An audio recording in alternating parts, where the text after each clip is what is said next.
नमस्कार। राजस्थान में जो चल रहा है, अगर इसे किसी खेल का नाम देना चाहें तो क्या शतरंज कह सकते हैं, या उसे सांप सीढ़ी कहा जाए, या कोई छोटा मोटा महाभारत, कुछ भी कहें, कम से कम एक आदर्श प्रकार का जो राजनीतिक खेल होता है वो नहीं कह सकते।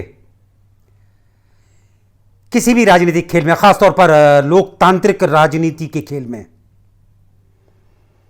जो सबसे बड़ी हितधारक है जनता, उस जनता का पार्टिसिपेशन इसमें नहीं दिखता। इसमें कोई रैली, कहीं कोई प्रदर्शन, कहीं कोई अपने अपने पक्ष की तरफ से जनता उठ खड़ी नहीं हुई है। जो कुछ भी है, उनके जो प्रतिनिधि हैं उनको होटलों में ले जाना आना, उनकी खरीद फरोख्त की जो बातें हैं वो हमें सुनने में आ रही हैं। सिर्फ कहीं कुछ नहीं लगता कि वो सीधी तौर पर जनता इसमें शामिल है। लेकिन इसके बगैर अगर कोई काम हो रहा हो जनता के बगैर, तो वो जनता नोट जरूर करती है, वो देखती जरूर है।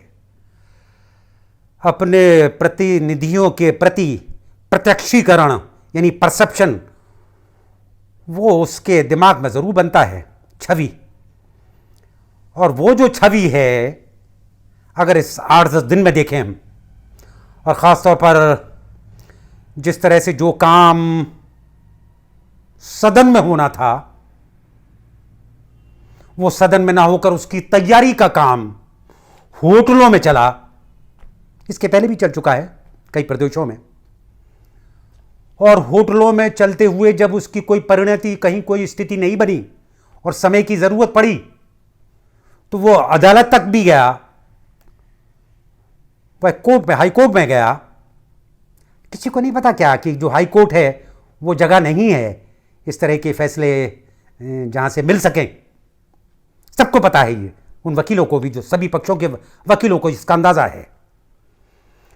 जाहिर है कि आखिर में जो भी फैसला आएगा कोर्ट का, वो इससे अलग हो ही नहीं सकता कि आपको जो कुछ भी करना है सदन में करें। तो यहां जो एक नुक्ता है कि उस सदन में अगर जाने के पहले हम देखें कि क्या स्थिति बनती है, वहां पर हमें याद करना पड़ेगा कि क्या हुआ महाराष्ट्र में, क्या हुआ इसके पहले कर्नाटक में, क्या हुआ मध्य प्रदेश में। और इन तीनों जगहों पर अगर पक्ष देखेंगे तो वो कांग्रेस और भाजपा इस तरह के पक्ष दिखते हैं। एक वहां पर शिवसेना वहां जरूर आई। उनको हम अगर थोड़ी देर के लिए इमेजरी, कोई अगर उदाहरण वैसा बनाएं कि पायलट को अगर मानकर चलें कि जो स्थिति पायलट की है वह स्थिति वहां पर कहीं बन सकती थी उद्धव ठाकरे की। और अजित पवार का तो रोल ही लगभग वैसा दिखता है।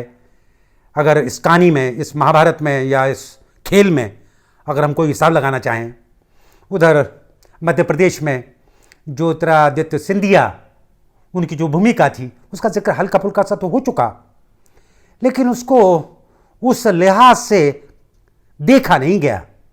लेकिन अब जब स्थिति आने वाली है सदन में, जो भी शक्ति पर परीक्षण जिस भी रूप में होगा, वहां पर कौन कितनी परेशानी में आएगा, जनता के बीच अपनी छवि को लेकर चिंताएं किन किन को करना पड़ेंगी।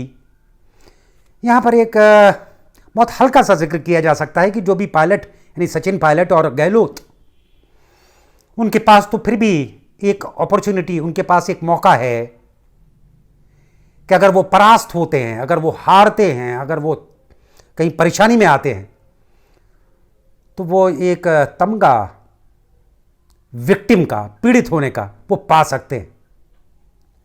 लेकिन ये जो तीसरा पक्ष है जो मना कर रहा है कि हमारा कुछ लेना देना नहीं है, ये तो उनका अंदरूनी मामला है कांग्रेस का, उसे सदन में कोई अपॉर्चुनिटी नहीं है कि वहां पर वो ये कह सके कि मैं निष्क्रिय हूं, मैं पहले भी था और यहां पर भी रहूंगा, ये तो अंदरूनी मामला है। ये संभव नहीं है। उसे हर हालत में अपनी सक्रियता वहां दिखाना पड़ेगी भाजपा को। और भाजपा की इस सक्रियता दिखाने के इस उपक्रम में, इस मौके पर उसे अतिरिक्त प्रयास,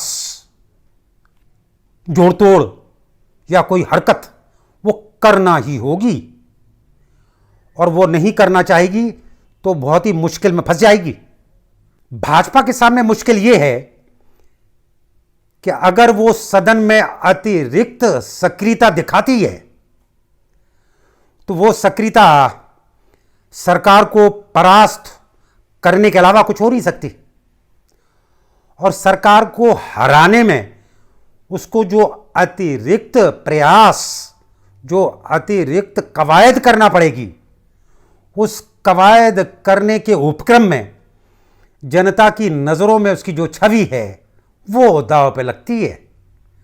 और वो अगर दांव पे लगती है, और यहां पर अगर ये ख्याल न रखा गया कि अपनी छवि को कितना दांव पे लगाकर हम क्या चीज़ हासिल करेंगे, तो ये तय है कि आने वाले समय में जो भी 1-2 और उपचुनाव मध्य प्रदेश के भी और विधानसभा के चुनाव भी हैं, उनमें उसकी क्या स्थिति बनने को आएगी। यानी सबसे ज्यादा दांव पर अगर किसी का है, खासतौर पर छवि को लेकर, अगर सिर्फ परसेप्शन को लेकर हम किसी दांव की बात सोचें तो सबसे ज्यादा दांव पर भाजपा का है। और खासतौर पर तब जबकि सचिन पायलट और गहलोत, उनके पास एक मौका, हारने के बाद भी पीड़ित होने का जो लाभ है, विक्टिम होने का जो लाभ है, वो बचा रहता है। लेकिन भाजपा के पास ये नहीं है।